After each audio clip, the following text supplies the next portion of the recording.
Here's the part they never teach. The Black Death didn't just kill people, it killed price stability. Before 1347, Europe had too many people chasing too little food, too little land, too little coin. That's inflation of humans, deflation of human value. You were disposable. After 1351, the math inverted. Too much food, too much land, too much silver, not enough people. That's deflation of goods, inflation of people. And when people become scarce, power shifts. Suddenly, the guy who could thatch a roof had leverage over the baron who owned the roof.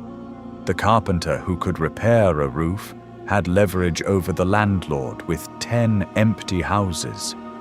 The mercenary who survived had leverage over the king who needed an army. This is the hidden mechanism. Every catastrophe reprices the same two things: labor and assets. Plague, war, crash, pandemic.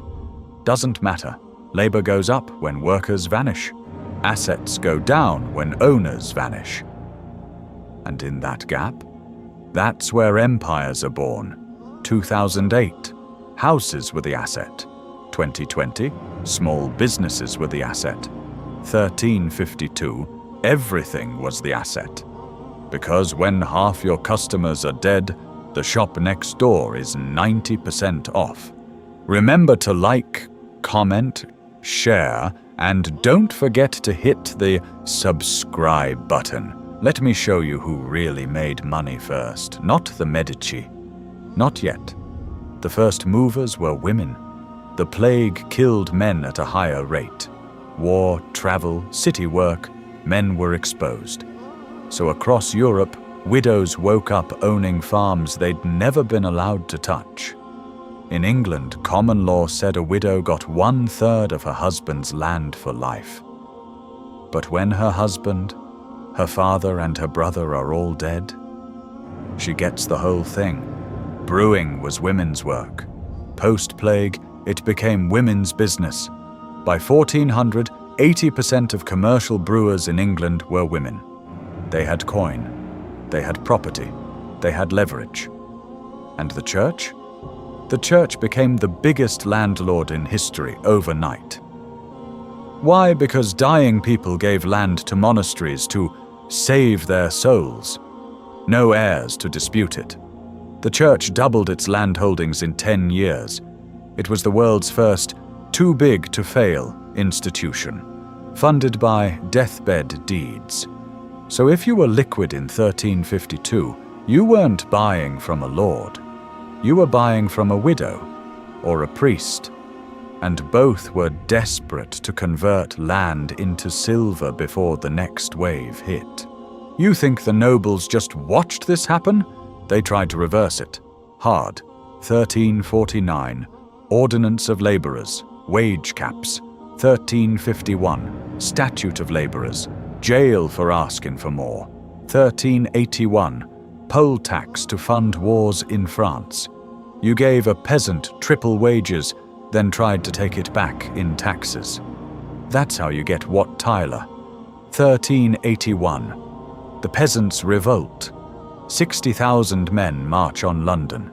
They burn legal documents. They open prisons. They behead the Archbishop of Canterbury in the Tower. Young King Richard II rides out and asks what they want. They want an end to serfdom. No more lords. Land for the men who work it. He agrees. Then he betrays them. Tyler is stabbed at the negotiation. The revolt is crushed. But listen, the revolt was the receipt.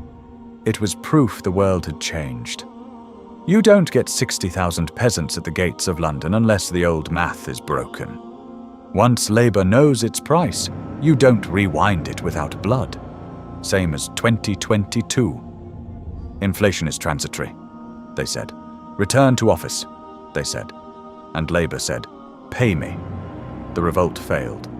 But serfdom died anyway. It took 100 years. But it bled out after 1381. So who won? Not the peasants. Not yet. The winners were the guys in the middle, the merchants. Why? 3 reasons. 1. They had cash. Lords had land. Peasants had labor. Merchants had silver. And after the plague, silver bought everything at a discount. 2. They had no rules. A noble couldn't sell land without permission. A peasant couldn't leave his village. A merchant, he could buy a farm on Monday, sell it on Friday, and lend to the king on Saturday. 3. They had math. Double-entry bookkeeping explodes after 1350. The Medici didn't invent it, but they weaponized it. They could track risk while kings still ran empires on gut feeling and God. So what happened? The merchants bought land from widows. They bought titles from bankrupt barons. They bought governments by lending to kings who couldn't collect taxes from dead people. Cosimo de' Medici wasn't elected. He was installed by debt. Jakob Fugger didn't bribe an emperor. He bought one. He paid for Charles V's election in 1519. That's the playbook. When the state is broke, the bank becomes the state. 2008. The US government bails out banks. 1352. The banks bail out governments and take the keys. It was said, the plague made people question God. That's why we got science. That's poetry, not economics. Here's the real reason. Surplus. Before the plague, 90% of people farmed just to eat. After the plague, with fewer mouths and more land, food per person doubled. You don't get Galileo when everyone's starving. You get Galileo when a farmer's son doesn't have to farm. Suddenly you had surplus food, surplus labor, surplus coin, and surplus gets spent on 3 things: war, art, or ideas. The Medici chose all 3. They hired architects because unemployed masons were cheap. They hired painters because linen and pigment were cheap. They hired scholars because Greek manuscripts were flooding in from Constantinople, and tutoring was cheap. The Renaissance was a liquidity event for talent. Think Silicon Valley post-2001. .com crash. Thousands of engineers unemployed. Office space $1 per square foot. What happens? Google, Facebook, the next dynasty. Florence post-1350 was the same. Dead nobles, cheap marble, unemployed geniuses. Boom, David, the Dome, the modern world. Not everyone won. The old nobility, if you had land but no cash, you got wiped. Rent income collapsed, but your debts didn't. Thousands of knightly families went extinct. Not by sword, by spreadsheet. The Bardi and Peruzzi banks, the biggest banks in Europe. They lent to King Edward III of England. Then the plague killed his taxpayers. He defaulted. They collapsed in 1345 to 1346, before the plague even peaked. Lesson: if your whole book is leverage to the crown, and the crown's revenue dies, you die. The second sons. For 200 years, if you weren't the first son, you joined the church or died in a war. After the plague, there were no second sons. Entire military orders vanished. Entire monasteries empty. This is why the next 100 years are violent. You had a generation of men with no inheritance, no church career, and no war to fight. So they became mercenaries, condottieri, free companies. They rented themselves to the new kings, the Medici, the Sforza. Violence didn't end. It got privatized, same as 2020. Crash a whole industry, airlines, hospitality, retail. What do those workers do? They go to Amazon warehouses, Uber, OnlyFans. Labor doesn't disappear, it reprices. One more thing, the plague hit China first. 1331. It killed millions. But China didn't get a renaissance. Why? Because the Yuan dynasty had a different system. When peasants died, the state seized the land. No widows, no merchants, no auction. The emperor's balance sheet absorbed the shock. In Europe, power was fragmented. Hundreds of kings, dukes, bishops. When one failed, someone else bought. Fragmentation creates markets. Centralization absorbs them. 2020 again. US, PPP loans, stimulus checks, market chaos, new billionaires. China, lockdowns, state direction, zero COVID, different outcome. The Black Death proves it. The more distributed the power before the crash, the bigger the wealth transfer after. Feudal Europe was a bug. After the plague, it became a feature. So let's bring it home.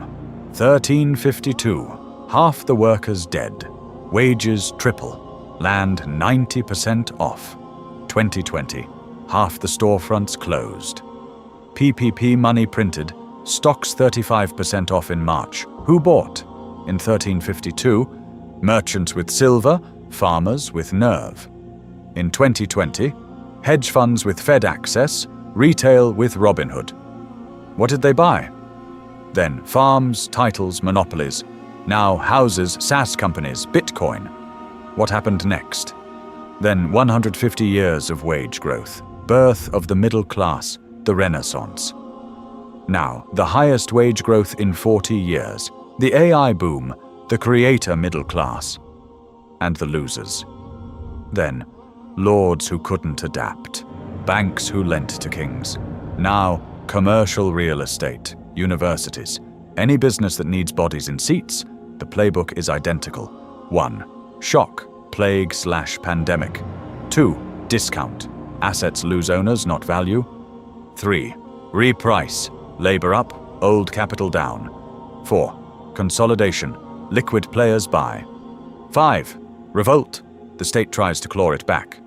6. New order, art, tech, new kings. We're in step 5 right now, wage caps, non-competes. Return to office, tax the rich. The peasants' revolt just has better Wi-Fi. So here's the truth they won't say on CNBC. Every 80 to 100 years, the world runs a liquidation sale. War, plague, crash. Doesn't matter. The assets don't disappear. The owners do. And the next owner is whoever has 2 things when the music stops. 1. Cash. 2. Courage. The Medici had it. The Fugger had it. The widow who wouldn't sell her brewery had it.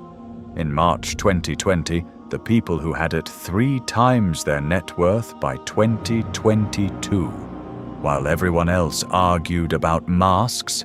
So the question isn't, will it happen again? It's already happening. AI is the new plague. It's wiping out white-collar labor like the Black Death wiped out field hands. Commercial real estate is the new empty manor. The S&P is the new Florentine land deed. The only question is, when the next ship docks, when the next market crashes, when the next once-in-a-lifetime event takes half the players off the board, will you be the lord with deeds but no workers? Will you be the peasant who finally has leverage? Or will you be the merchant with silver in your hand? Because history doesn't repeat, but it sure does rhyme. And the next verse is being written right now. Remember to like, comment, share, and don't forget to hit the subscribe button.